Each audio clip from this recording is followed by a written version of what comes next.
আচ্ছা, আমরা কখন বুঝবো যে আমাদের শরীর সুস্থ আছে? আমরা যখন দেখব যে সকালবেলা ঘুম থেকে উঠে আমাদের বাওয়েলটা ক্লিয়ার হয়েছে, আমরা যখন দেখব যেটা খাচ্ছি সঠিকভাবে হজম হচ্ছে, পেটের মধ্যে কোনো ডিসকমফোর্ট নেই, অর্থাৎ আপনার গাট ফিলিংস আপনাকে বলে দেবে যে আপনি সুস্থ আছেন। গাট ফিলিংস কখন বলবে আপনি সুস্থ আছেন? যখন আপনার প্যানক্রিয়াস সঠিকভাবে ফাংশন করবে। আপনার খাদ্যনালীর যে গুড ব্যাকটেরিয়া গুলো আছে সেগুলো যখন ঠিকমতো ফাংশন করবে।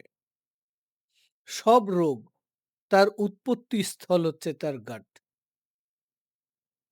আমরা কি করছি? আমাদের ৩ টে কাজ আমাদের এই গাটকে, আমাদের খাদ্যনালীকে অসুস্থ করে দিচ্ছে।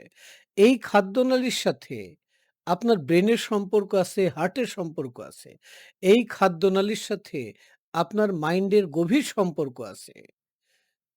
আজকে লেটেস্ট সায়েন্স বলতেছে যে মানুষের মাইন্ড, হার্ট, গাট এই ৩ টে মিলিয়ে মানুষ যেকোনো কিছুকে ম্যানিফেস্ট করতেছে। আমরা অনেকেই স্ট্রেস ম্যানেজমেন্ট করতেছি, রিল্যাক্সেশন প্র্যাকটিস করতেছি, মেডিটেশন করতেছি। তারপরও আমরা সুস্থ হতে পারছি না। তার কারণ হচ্ছে আমরা আমাদের গাটকে টেক কেয়ার করছি না। কোন ৩ টে কাজ? ১ম হলো সময় মতো এবং ঠিক মতো না ঘুমানো। ১ম কাজ। আমরা টাইমলি ঘুমাই না আর পর্যাপ্ত ঘুমাই না। আমরা খুব ব্যস্ত। নাম্বার ২, আমরা ফিজিক্যাল কোনো এক্টিভিটিস করি না। আর ফিজিক্যাল এক্টিভিটিস এর মধ্যে ফিজিক্যাল, মেন্টাল দুটোই পড়ে। মেডিটেশনও পড়ে আর ফিজিক্যাল হাঁটাহাঁটিও পড়ে। আমরা এটা ঠিকমতো করি না। আর নাম্বার ৩ হলো আমাদের খাদ্য। আমরা আবোল-তাবোল খাই আর অসময়ে খাই। আমাদের টাইম টেবিল কখনো ঠিক নাই। কখনো সকালের নাস্তা ৭ টার সময় খাচ্ছি, কখনো ১০ টায় খাচ্ছি। কখনো দুপুরে খাচ্ছি না। কখনো রাত জেগে, জেগে খাচ্ছি।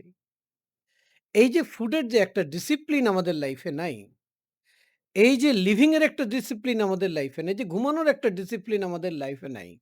এই ৩ টে আমাদের গাটকে আনহেলথি করে দিচ্ছে। এতে আমাদের ইমিউন সিস্টেম দুর্বল হয়ে যাচ্ছে, হিলিং পাওয়ার দুর্বল হয়ে যাচ্ছে।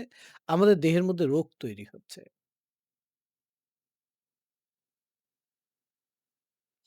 আর এর সাথে আমাদের অ্যাসোসিয়েট হচ্ছে আমাদের mental health, unhappiness living, stressful living, frustration এর মধ্যে থাকা। এগুলোকে মাত্রা অতিরিক্ত বাড়িয়ে দিচ্ছে। তো আপনাকে কি করতে হবে? খুব সহজ উপায়। আপনি ৩ বেলা মেডিটেশন করেন, না পারলে ২ বেলা করেন। রিল্যাক্সেশন প্র্যাকটিস করেন। আমার রেকর্ড করা রিল্যাক্সেশন আছে, ২ বেলা ১৫ মিনিট করে করেন। নাম্বার ২, খাবারের টাইম টেবিল নিজে ফিক্স করেন। আর মনে রাখবেন রাতের খাবারটা সন্ধ্যে ৭ টার আগে যেন শেষ হয়ে যায়।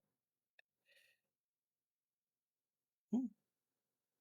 আর রোজ খাবারের মধ্যে কিছু ফাইবার যুক্ত করেন।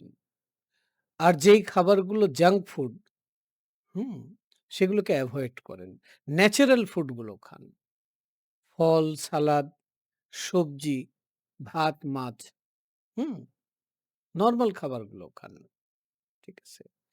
আর নিজে ঘরে বানিয়ে একটু টক দই খান। হুম? আর সকালবেলা ঘুম থেকে উঠে শুরু করেন কুসুম গরম পানি দিয়ে খাওয়া। হুম? আর সকালবেলা উঠে এই কুসুম গরম পানি খান। যদি ১ম খাবার কিছু খেতে হয়, কিছু ফল খেয়ে নেন। আর প্রতিবার খাবারের পর ৫ মিনিট করে হাঁটেন। আর রাত্রে ১০:৩০ পর আর জেগে থেকেন না। ১০:৩০ থেকে একদম ভোর পর্যন্ত ঘুমান। পর্যাপ্ত ভালো ঘুম ঘুমান। হুম? তাহলে দেখবেন যে সারাদিন আপনার কাজের গতি বেড়ে যাচ্ছে। আপনি কম সময়ে বেশি এফোর্ট দিতে পারছেন এবং আপনার গাট যদি হেলদি হয়, দেখবেন আপনি খুব এনার্জি পাচ্ছেন। হুম? আপনার সুস্থতা আমি কামনা করি। Thank you.